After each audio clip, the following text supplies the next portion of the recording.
വർഷങ്ങൾക്ക് മുൻപ് LDF അധികാരത്തിൽ വരുമ്പോൾ ഒരു പ്രചരണ വാക്യങ്ങളായിരുന്നു LDF വരും എല്ലാം ശരിയാകും. ഇപ്പോൾ എല്ലാം ശരിയായിരിക്കുന്നത് ഈ ജയിലിൽ കിടക്കുന്ന പ്രതികൾക്കാണ്. ഗോവിന്ദചാമിക്ക് എല്ലാം ശരിയായിട്ടുണ്ട്, അതോടൊപ്പം തന്നെ ഷെറിന് ശരിയായിട്ടുണ്ട്. ഇപ്പോൾ ഏറ്റവും അവസാനം ശരിയായിരിക്കുന്ന തലശ്ശേരിയിൽ നാം കണ്ടതാണ് ഈ TP കേസിലെ പ്രതികൾക്കാണ്.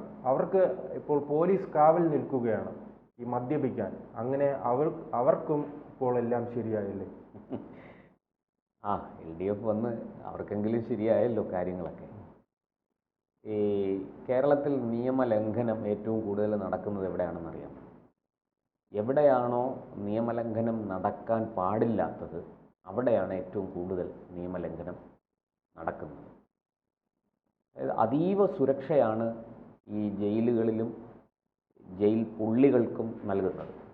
കോടതി ശിക്ഷിച്ച് അവരെ സമൂഹത്തിൻ്റെ മുഖ്യധാരയിൽ നിന്ന് അടർത്തി മാറ്റി ശിക്ഷയുടെ ഭാഗമായിട്ട് അവർക്ക് തിരുത്താനും നല്ലവരാകാനും ഒക്കെയുള്ള അവസരം സൃഷ്ടിക്കലാണ്.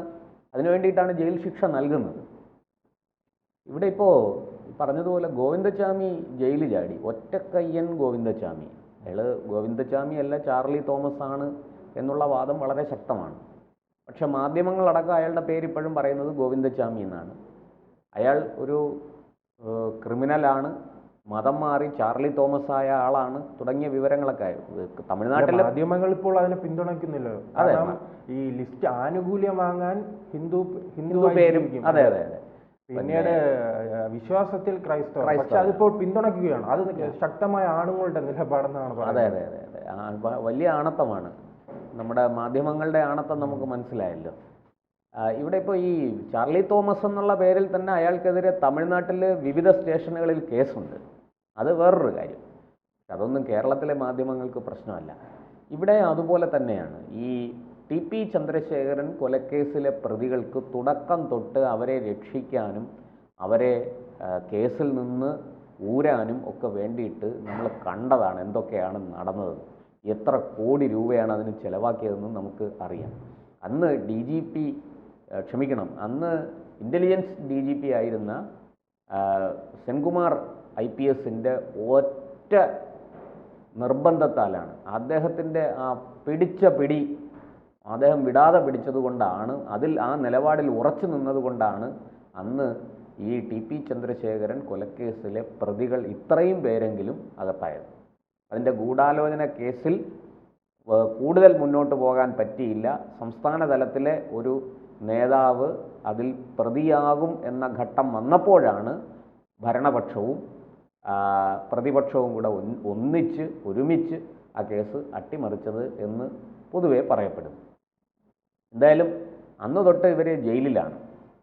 ഇവരെ ജാമ്യത്തിൽ ഇറങ്ങാൻ പോലും അനുവദിക്കാതെ കുറ്റപത്രം കൊടുത്ത് കോടതി വിചാരണ ആരംഭിച്ച് സ്പെഷ്യൽ കോടതി വിചാരണ നടത്തി ഇവരെ ശിക്ഷിച്ചു. ഈ കൊടി സുനി, കിർമാണി മനോജ്, അണ്ണൻ സുജിത്ത്, ഷാഫി തുടങ്ങിയ ആൾക്കാരെയൊക്കെ ശിക്ഷിച്ചു. ഇവർക്ക് ശിക്ഷ കിട്ടി. ഇവർ കണ്ണൂർ ജയിലിലേക്ക് പോയെങ്കിലും ഇവരെ ചുറ്റിപ്പറ്റിയുള്ള വാർത്തകൾ ഒരുപാട് പുറത്തു വന്നു. ജയിലിനുള്ളിൽ ഇവർക്ക് മൊബൈൽ ഉപയോഗിക്കാൻ കഴിയുന്നു.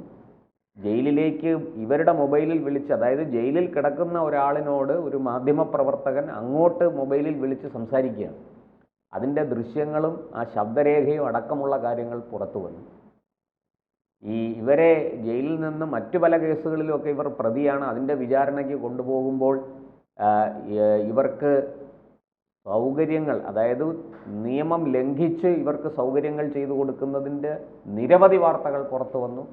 അതിലെല്ലാം ഉപരി ഈ കേസിലെ ചില പ്രധാന പ്രതികൾ കൂടുതൽ കാലവും പരോളിൽ പുറത്തും ജയിലിൽ കുറച്ചും ദിവസങ്ങളാണ് ചെലവഴിച്ചിട്ടുള്ളത്. ഇങ്ങനെ നിരവധി വിവരങ്ങളാണ് അവരെ സംബന്ധിച്ച് പുറത്തു വന്നത്. ഇപ്പോൾ ഏറ്റവും ഒടുവിൽ ഈ പ്രതികളെയും കൊണ്ട് മറ്റൊരു കേസിൽ തലശ്ശേരി കോടതിയിലേക്ക് പോയിട്ട് തിരിച്ചു വരുന്ന അവസരത്തിൽ ഭക്ഷണം കഴിക്കാൻ വേണ്ടി ഒരു ഹോട്ടലിൽ കയറിയത്രേ. ആ ഭക്ഷണം കഴിക്കുന്നതിനിടയ്ക്ക് ഇവർക്ക് മദ്യപിക്കാനുള്ള സൗകര്യം ഈ ജയിൽ ഉദ്യോഗസ്ഥർ ചെയ്തു കൊടുത്തു. അത് വെറുതെ പറയുകയല്ല, അവർ വാഹനത്തിൻ്റെയും മറ്റും മറവിൽ നിന്ന് മദ്യപിക്കുന്നതിൻ്റെ ദൃശ്യങ്ങൾ സഹിതം ആണ് വിവരം പുറത്തു വന്നത്.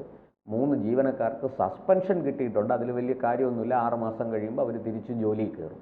പക്ഷെ നമ്മളൊന്ന് മനസ്സിലാക്കണം, ഇത്രയും വലിയ കൊടിയ ക്രൂരകൃത്യം ചെയ്ത ആ പ്രതികൾക്ക് എന്തൊക്കെ സൗകര്യങ്ങളാണ് ലഭിക്കുന്നത്. അവർക്ക് ജയിലിൽ മൊബൈൽ ഫോൺ ഉപയോഗിക്കാം, അവർക്ക് മദ്യപിക്കാം, അവർക്ക് അനധികൃതമായിട്ട് പരോൾ.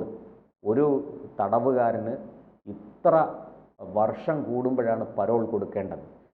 ഇപ്പോഴും പരോൾ ലഭിക്കാതെ ജയിലിനുള്ളിൽ കഴിയുന്ന എത്രയോ പേരുണ്ട്. ഒരു വീട്ടിലെ അച്ഛനോ അമ്മയോ ആരെങ്കിലും മരിച്ചിട്ട് പോകാൻ പോലും പരോള് കിട്ടാത്ത ആൾക്കാരുണ്ട്. പക്ഷേ കൊടിസുനിക്കും കൂട്ടർക്കും എപ്പോൾ ചോദിച്ചാലും പരോളാണ് അല്ലേ? കിർമാണി മനോജിന് കല്യാണം കഴിക്കാൻ പരോള് കൊടുത്തു. അതൊക്കെ വലിയ കഥകളാണ്. ഞാൻ അതിൻ്റെ വിശദാംശങ്ങളിലേക്ക് പോകുന്നില്ല.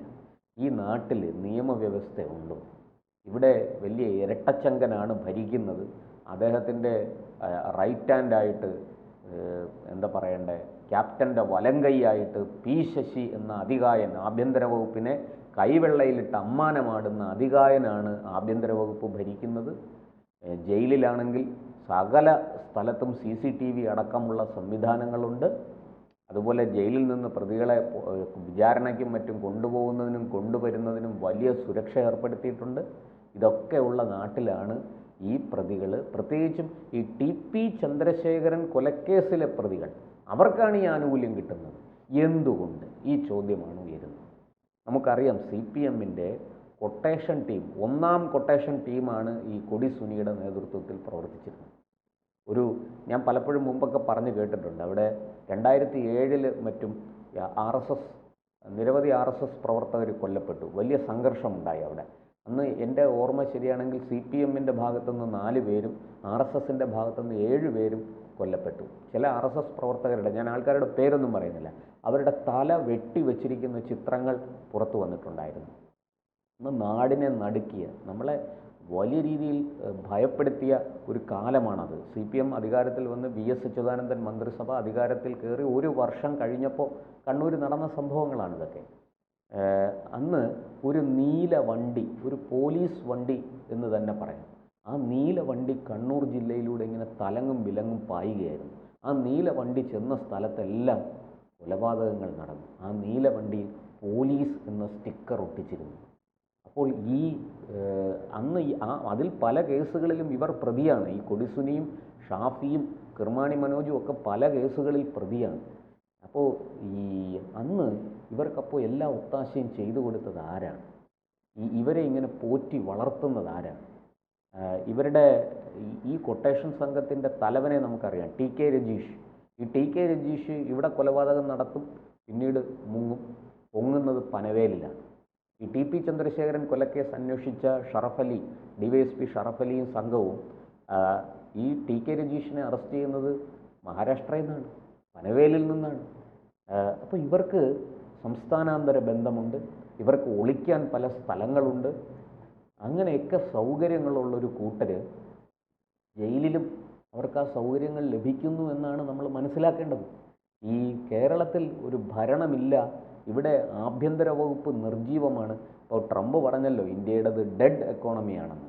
ശരിക്കും നമുക്ക് കേരളത്തിൻ്റെ ഭരണത്തെക്കുറിച്ചാണ് പറയേണ്ടത്. ഡെഡ് അഡ്മിനിസ്ട്രേഷനാണ്. ഒരു ഡെഡ് ഹോം ഡിപ്പാർട്ട്മെൻറ്റാണ് കേരളത്തിലുള്ളത്. ഒരു ഡെഡ് ചീഫ് മിനിസ്റ്ററാണ് കേരളം ഭരിക്കുന്നത്.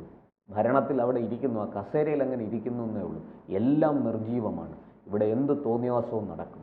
ഏത് കൊടും കുറ്റവാളിക്കും ജയിലിനുള്ളിലും എന്തു വൃത്തികേട് വേണമെങ്കിലും കാണിക്കാം. നമുക്കറിയാം ജയിലിനുള്ളിൽ കിടന്നാണ് കിർമാണി മനോജും കൊടിസുനിയും ഒക്കെ കൊട്ടേഷൻ നിയന്ത്രിച്ചു കൊണ്ടിരിക്കുന്നത്, സ്വർണ്ണക്കടത്ത് നിയന്ത്രിച്ചു കൊണ്ടിരിക്കുന്നത്, സ്വർണം പൊട്ടിക്കൽ നിയന്ത്രിച്ചു കൊണ്ടിരിക്കുന്നത്. ഇത് നിരവധി വാർത്തകൾ, ശബ്ദരേഖകളടക്കം പുറത്തു വന്നു. ഈ പുറത്തുള്ള തങ്ങളുടെ ആൾക്കാരെ കൊണ്ട് ഇവർ കരിപ്പൂർ വിമാനത്താവളത്തിലും മറ്റുമൊക്കെ വരുന്ന സ്വർണം അവിടെ വന്ന് വിമാനത്താവളത്തിൽ വന്ന് കസ്റ്റംസ് അറിയാതെ പുറത്തേക്ക് കടത്തുന്ന സ്വർണം, അത് പൊട്ടിക്കാൻ ഇങ്ങനൊരു വിഭാഗം. എന്തൊക്കെയാണ് കേരളത്തിൽ നടക്കുന്നത്? തീക്കട്ടയിൽ ഉറുമ്പരിക്കുന്നു എന്നൊക്കെ നമ്മൾ കേട്ടിട്ടേ ഉള്ളൂ. നമ്പർ 1 കേരളമാണ്. ക്രൈമിലും നമ്പർ 1, ജയിൽ വിഷയങ്ങളിലും നമ്പർ 1, ഈ നിയമലംഘനത്തിൽ നമ്പർ 1. ഇതൊക്കെയാണ്. LDF വന്നു, എല്ലാം ശരിയായി. കൊടിസുനിക്കും കിർമാണി മനോജിനും മുഹമ്മദ് ഷാഫിക്കും ഒക്കെ, അണ്ണൻ സുജിത്തിനും ഒക്കെ ശരിയായി. TK രജീഷിന് ശരിയായി. ഇത് ഇന്നും ഇന്നലെയും തുടങ്ങിയതല്ല. വാസ്തവത്തിൽ കഴിഞ്ഞ എത്രയോ കാലങ്ങളായിട്ട് ഇത് തുടരുകയാണ്. അതായത് ആ 86-87 കാലം തൊട്ട് ഈ കേരളത്തിൽ രാഷ്ട്രീയ കൊലപാതകങ്ങൾക്ക് പുതിയ മാനം കൈവന്നൊരു കാലമാണ്. അതിനു മുമ്പും രാഷ്ട്രീയ കൊലപാതകങ്ങൾ നടന്നിട്ടുണ്ട്. പക്ഷേ ഈ സംഘടിതമായി കൊട്ടേഷൻ വർക്ക് ആരംഭിക്കുന്നത് 86-87 കാലഘട്ടത്തിലാണ്. മറ്റത് അതിനു മുമ്പ് സംഘർഷങ്ങൾ ഉണ്ടാകുന്നു, പരസ്പരം കൊല്ലുന്നു, അതൊക്കെ സംഭവിച്ചിട്ടുണ്ട്. പക്ഷേ സംഘടിതമായി കൊട്ടേഷൻ ടീമുകളെ ഉപയോഗിച്ച് രാഷ്ട്രീയ എതിരാളികളെ കൊലപ്പെടുത്തുന്ന പ്രവണത 87 നയനാർ സർക്കാരിൻ്റെ കാലം മുതൽ ആരംഭിച്ചതാണ്. അന്ന് തൊട്ട് ഇന്ന് വരെയും എപ്പോഴൊക്കെ LDF ഇവിടെ ഭരിച്ചിട്ടുണ്ടോ അപ്പോഴൊക്കെ ക്രിമിനലുകളുടെ തേർവാഴ്ചയായിരുന്നു, ഈ CPM കൊട്ടേഷൻ ഗുണ്ടകളുടെ തേർവാഴ്ചയായിരുന്നു കേരളത്തിൽ നടന്നത്. അതാണ് ഇപ്പോഴും തുടരുന്നത്. കഴിഞ്ഞ 10 വർഷമായിട്ട് ഈ TP ചന്ദ്രശേഖരൻ കൊലക്കേസ് പ്രതികൾക്ക് ലഭിച്ചിരിക്കുന്ന ആനുകൂല്യങ്ങളുടെ കണക്കെടുത്താൽ, അവർക്ക് ലഭിച്ചിരിക്കുന്ന സൗകര്യങ്ങൾ, അവർക്ക് ലഭിച്ചിരിക്കുന്ന പരോൾ ഉൾപ്പെടെയുള്ള കാര്യങ്ങൾ ഒക്കെ എടുത്തു നോക്കിയാൽ നമുക്കത് മനസ്സിലാവും ആരാണ് ഇവിടെ ഇവരെ സഹായിക്കുന്നത് എന്ന് അതിൽ നിന്നൊക്കെ വ്യക്തമാണ്. അത് കൊടിസുനിയിൽ നിന്ന്, കിർമാണി മനോജിൽ നിന്ന് ഗോവിന്ദചാമിയിലേക്കും ഷെറിനിലേക്കും ഒക്കെ എത്തിയിരിക്കുന്നു എന്നേ ഉള്ളൂ. അപ്പോൾ ഏത് കൊടും കുറ്റവാളിക്കും ഇന്ന് ഭരണത്തെ സ്വാധീനിക്കാം.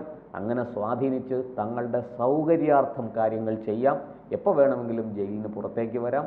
ഇനി ഈ തടവുകാരായി ഇരിക്കുമ്പോൾ തന്നെ, അന്തേവാസിയായി ഇരിക്കുമ്പോൾ തന്നെ മദ്യത്തിന് മദ്യം, മയക്കുമരുന്നിന് മയക്കുമരുന്ന്, മറ്റനാശാസ്യങ്ങൾക്കൊക്കെയുള്ള സൗകര്യം ഇവർക്ക് ലഭിക്കുകയാണ്. ഇത് ഈ നമ്മളെന്താണ് പറയേണ്ടത്, ആഭ്യന്തര വകുപ്പിൻ്റെ നിയമവാഴ്ചയുടെയൊക്കെ അതിഭീകരമായ ലംഘനമാണ് ഇവിടെ നടന്നുകൊണ്ടിരിക്കുന്നത്. അത് ഭരണകൂട ഒത്താശയോടെ അരങ്ങേറുന്നു എന്നുള്ളതാണ് ഏറ്റവും ദയനീയമായ സത്യം.